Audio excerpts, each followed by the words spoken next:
दोस्तों, आज से आपकी ट्रेडिंग स्किल और भी इम्प्रूव हो जाएगी क्योंकि अब हम स्टार्ट कर रहे हैं स्मार्ट मनी कॉन्सेप्ट की पूरी सीरीज, जिसमें आपका पहला चैप्टर है स्ट्रक्चर मैपिंग। दोस्तों, आप ट्रेडिंग में कितना आगे बढ़ेंगे ये डिसाइड करेगा कि आप कितनी एक्यूरेट तरीके से स्ट्रक्चर को मैप कर रहे हैं। क्योंकि आप कोई भी कॉन्सेप्ट उठा लीजिए, उसमें अगर आपका स्ट्रक्चर मैपिंग ही गलत है, आपकी डायरेक्शन ही गलत है, तो फिर किसी भी कॉन्सेप्ट से आप प्रॉफिट नहीं बना पाएंगे। इसीलिए इस वीडियो को पूरा देखना, बिना स्किप किए। क्योंकि अगर आपने कोई पार्ट मिस किया तो हो सकता है कि आप गलत तरीके से स्ट्रक्चर को मैप कर लो। स्ट्रक्चर मैपिंग क्या होती है? तो दोस्तों, जैसे हम प्राइस एक्शन में अप ट्रेंड के दौरान हायर हाई और हायर लो बनाते थे, और डाउन ट्रेंड के दौरान लोअर लो और लोअर हाई बनाते थे, बस उसी तरह से हम स्मार्ट मनी कॉन्सेप्ट में स्ट्रक्चर मैपिंग करेंगे। लेकिन इन दोनों के बीच में फ़र्क क्या है? प्राइस एक्शन में हम जो ट्रेंड को आइडेंटिफाई करते थे, वे और स्मार्ट मनी के कॉन्सेप्ट के स्ट्रक्चर मैपिंग में फ़र्क क्या है? तो प्राइस एक्शन का जो ट्रेंड आइडेंटिफिकेशन का कॉन्सेप्ट था, वो काम करता है, लेकिन उसकी एक्यूरेसी थोड़ी सी कम होती है। कई बार प्राइस एक्शन के अनुसार ट्रेंड को आइडेंटिफाई करने में हम कंफ्यूज हो जाते थे। बस यही कंफ्यूजन को दूर करता है स्मार्ट मनी कॉन्सेप्ट का स्ट्रक्चर मैपिंग, और इसकी एक्यूरेसी भी थोड़ी ज़्यादा है। और जब हम इसके रूल और कंडीशन की बात समझेंगे, तब आपको स्ट्रक्चर मैपिंग में कोई भी कंफ्यूजन नहीं रहेगी। चलिए समझते हैं क्या होता है स्ट्रक्चर मैपिंग। मान लीजिए प्राइस इस तरह से मूव कर रहा है, तो प्राइस एक्शन की लैंग्वेज में हम इसे हायर हाई और हायर लो कहेंगे, और ये अपर ट्रेंड है। फिर price is recent higher high को ऊपर की तरफ ब्रेक करता है, तो ये जो रीसेंट हाई का ब्रेकआउट मिला उसे हम स्मार्ट मनी की लैंग्वेज में ब्रेक ऑफ स्ट्रक्चर कहते हैं। फिर प्राइस नीचे आया और फिर से इस हाई का ब्रेकआउट दिया, तो इसे भी हम कहेंगे ब्रेक ऑफ स्ट्रक्चर। इसी तरह से अपर ट्रेंड में प्राइस बार बार ब्रेक ऑफ स्ट्रक्चर बनाकर मूव करेगा। बस उसी तरह से डाउन ट्रेंड में होगा। एग्जाम्पल के लिए प्राइस इस तरह से डाउन ट्रेंड में मूव कर रहा है, तो प्राइस एक्शन की लैंग्वेज में हम इसे लोअर लो और लोअर हाई कहेंगे। फिर प्राइस थोड़ा ऊपर जाकर इस रीसेंट लोअर लो को डाउन साइड ब्रेक कर देता है, तो इसे हम कहेंगे ब्रेक ऑफ स्ट्रक्चर। जब मार्केट बुलिश स्ट्रक्चर में मूव करे और हाई को ब्रेक करे, तो उसे हम ब्रेक ऑफ स्ट्रक्चर कहेंगे। एक इंपॉर्टेंट बात, अगर आप ट्रेडिंग को लेकर लाइफ में बहुत सीरियस हैं, तो इंटरनेट पर रैंडम वीडियो देखने से कुछ नहीं होगा। यहाँ थोड़ा बहुत सीखने को जरूर मिलेगा, लेकिन प्रॉफिटेबल नहीं बन पाएंगे। प्रॉफिटेबल ट्रेडर बनने के लिए आपको चाहिए ट्रेडिंग की कंप्लीट नॉलेज। इसीलिए हम आपके लिए लाए हैं 30 डे ट्रेडिंग मास्टर क्लास।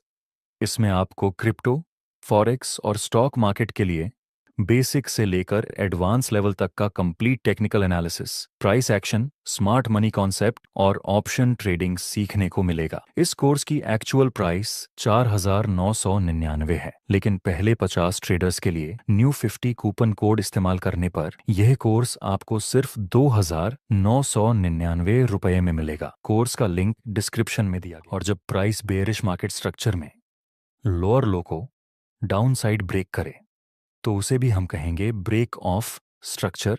फिर प्राइस थोड़ा ऊपर जाकर फिर से इस रीसेंट लोअर लो को डाउन साइड ब्रेक करता है, तो इसे भी हम कहेंगे ब्रेक ऑफ स्ट्रक्चर। फिर से प्राइस थोड़ा बहुत ऊपर जाकर एक बार फिर से लो को ब्रेक किया, तो इसे भी हम कहेंगे ब्रेक ऑफ स्ट्रक्चर। तो बेयरिश मार्केट स्ट्रक्चर में प्राइस हर वक्त bearish break on of structure बनाकर नीचे मूव करेगा। अब बात करते हैं ट्रेंड चेंज कब होगा। ये डाउन ट्रेंड है, तो इसका मतलब ये तो नहीं कि market on time bearish market structure में ही रहेगा। एक टाइम आएगा जब मार्केट चेंज हो जाएगा और मार्केट बुलिश स्ट्रक्चर में मूव करेगा। लेकिन मार्केट स्ट्रक्चर चेंज कहाँ? चलिए फिर उसे भी सीख लेते हैं। आप देख सकते हैं अभी मार्केट बार बार बुलिश ब्रेक ऑफ स्ट्रक्चर बना रहा है, मतलब अभी बुलिश मार्केट स्ट्रक्चर है। हमें फाइंड करना है कि ये बुलिश स्ट्रक्चर चेंज कहाँ पर होगा। तो उसके लिए आपको फाइंड करना है रीसेंट स्विंग लो, और रीसेंट स्विंग लो को फाइंड करने के लिए आपको देखना है कि लास्ट टाइम प्राइस कहाँ से ऊपर आया था।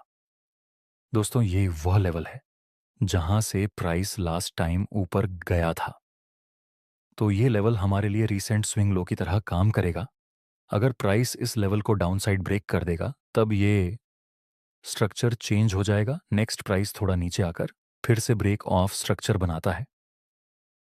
अभी हमारा रीसेंट स्विंग लो यहाँ पर था, अब हम अपने रीसेंट स्विंग लो को यहाँ पर शिफ्ट कर देंगे क्योंकि प्राइस अभी यहाँ पर है, और अभी अभी ही नज़दीक में ही सबसे पहले प्राइस जहाँ से ऊपर गया हो वही हमारा रीसेंट स्विंग लो रहेगा जो कि यहाँ पर बनता है। तो सिंपली हम इस स्विंग लो को यहाँ पर शिफ्ट कर देंगे। अब अगर प्राइस इस स्विंग लो को ब्रेक करेगा तो ये स्ट्रक्चर चेंज हो जाएगा। आगे प्राइस ने इस स्विंग लो को डाउन साइड ब्रेक कर दिया। अब इसे हम कहेंगे चेंज ऑफ कैरेक्टर, आप इसे चौक भी बोल सकते हैं। नेक्स्ट प्राइस थोड़ा ऊपर जाकर इस लो को ब्रेक करता है, तो इसे हम कहेंगे ब्रेक ऑफ स्ट्रक्चर। आपको याद रखना है कि चेंज ऑफ कैरेक्टर तभी होगा जब मार्केट का स्ट्रक्चर शिफ्ट होगा, और ब्रेक ऑफ स्ट्रक्चर तब होगा जब प्राइस अपने रीसेंट हाई या फिर अपने रीसेंट लो को ब्रेक करेगा। जनरली ब्रेक ऑफ स्ट्रक्चर बार बार देखने को मिलते हैं और चेंज ऑफ कैरेक्टर बहुत कम टाइम देखने को मिलते हैं। नेक्स्ट प्राइस ऊपर जाकर फिर से इस लो को ब्रेक कर देता है, तो इसे भी हम कहेंगे ब्रेक ऑफ स्ट्रक्चर। फिर से प्राइस ने यही सिलसिला दोहराया, और सबको पता है कि यह बेयरिश मार्केट स्ट्रक्चर चल रहा है, लेकिन बेयरिश मार्केट स्ट्रक्चर भी ऑनल टाइम नहीं चलेगा। एक टाइम आएगा जब यह बेयरिश मार्केट स्ट्रक्चर भी चेंज हो जाएगा, तो यहां भी हमें रीसेंट स्विंग हाई को फाइंड करना है। आप बताइए प्राइस अभी अभी कहां से नीचे आया था? आंसर है प्राइस अभी अभी यहां से नीचे आया था, तो ये हमारा रीसेंट स्विंग हाई है। अगर प्राइस इसको ब्रेक कर देगा तो यह बेयरिश मार्केट स्ट्रक्चर फिर से बुलिश मार्केट स्ट्रक्चर में शिफ्ट हो जाएगा। नेक्स्ट ऐसा हुआ तो अब हम इसे ब्रेक ऑफ स्ट्रक्चर नहीं बोलेंगे, अब हम इसे कहेंगे चेंज ऑन ऑफ कैरेक्टर, क्योंकि मार्केट का पूरा स्ट्रक्चर ही चेंज हो चुका है। अगर आपके सामने यहां तक का ही चार्ट होता तो हमारा रीसेंट स्विंग हाई यहां पर बनता है। अगर प्राइस इस हाई को ब्रेक करता तो हम यहीं से बोल सकते थे कि यहां पर चेंज ऑफ कैरेक्टर हो चुका है। अब तक शायद आपको यह सब बहुत ही आसान लग रहा होगा, लेकिन दोस्तों ये इतना आसान नहीं है असली कॉन्सेप्ट। तो अब शुरू हो रहा है। मान लीजिए अभी प्राइस बार बार ब्रेक ऑफ स्ट्रक्चर बनाकर बुलिश मार्केट स्ट्रक्चर में मूव कर रहा है। नेक्स्ट फिर से प्राइस पुल बैक लेके थोड़ा ऊपर जाता है। अब आप देखेंगे कि लास्ट टाइम प्राइस यहां से ऊपर गया था, तो ये हमारा रीसेंट स्विंग है। नेक्स्ट प्राइस ने इस स्विंग को डाउन साइड ब्रेक कर दिया, और आप कहेंगे कि ये हो गया चेंज ऑफ कैरेक्टर। लेकिन दोस्तों ये हायर लो है ही नहीं, ये स्विंग लो नहीं है, क्योंकि हम किसी भी रैंडम तरीके से हायर लो या फिर स्विंग को ड्रॉ नहीं कर सकते। हायर लो या फिर स्विंग लो की कुछ कंडीशन होती है। मैं आपको पहली कंडीशन बता रहा हूं, स्विंग लो वही वैलिड रहेगा जब मार्केट ब्रेक ऑफ स्ट्रक्चर कर दे। अभी के लिए यहां पर लास्ट टाइम प्राइस यहां से ऊपर गया था, तो ये हमारा रीसेंट स्विंग लो है, और प्राइस ने अपने रीसेंट हायर हाई को भी ब्रेक कर दिया। मतलब यहां पर ब्रेक ऑफ स्ट्रक्चर हो चुका है। और इस एग्जाम्पल में देखिए यहां से प्राइस अभी अभी ऊपर गया तो था, लेकिन इसको हम हायर लो या फिर रीसेंट स्विंग लो नहीं बोल सकते, क्योंकि अभी तक मार्केट ने अपने रीसेंट हायर हाई को ब्रेक नहीं किया, मतलब अभी ब्रेक ऑफ स्ट्रक्चर नहीं हुआ। ऐसे केस में हमारा हायर लो वही रहेगा जिसमें last time break on F structure हो चुका है। यहां पर देखिए यहां पर ब्रेक ऑन एफ स्ट्रक्चर हो चुका है और यहां से प्राइस ऊपर गया था, तो ये हमारा हायर लो है। अगर प्राइस इसको ब्रेक करेगा तब हम बोल सकते हैं कि अब ये ट्रेंड चेंज हो चुका है या मार्केट स्ट्रक्चर चेंज हो गया है। दूसरी कंडीशन समझते हैं। मान लीजिए दोस्तों मार्केट अभी बुलिश ब्रेक ऑफ स्ट्रक्चर बना रहा है, मतलब अभी मार्केट का स्ट्रक्चर बुलिश है, फिर एक पुल बैक मिला और यहां पर ब्रेक ऑफ स्ट्रक्चर भी हो गया। अब लास्ट टाइम प्राइस यहां से ऊपर गया था, तो आप इसको रीसेंट स्विंग की तरह ड्रॉ कर लेंगे। फिर प्राइस ने इस रीसेंट स्विंग को डाउन साइड ब्रेक कर दिया। आपको लगेगा कि ये चेंज ऑफ कैरेक्टर हो चुका है, लेकिन दोस्तों ये चेंज ऑफ कैरेक्टर नहीं हुआ। आप कहेंगे कि ब्रेक ऑफ स्ट्रक्चर तो हो चुका है, फिर भी यहाँ पर चेंज ऑफ कैरेक्टर क्यों नहीं हुआ ऐसा? इसलिए क्योंकि यह पुल बैक इनवैलिड है। जब भी आपको पुल बैक मिले तो आपको ध्यान में रखना है कि वह पुल बैक मिनिमम अपने पिछले मूव का 40% एरिया कवर करे।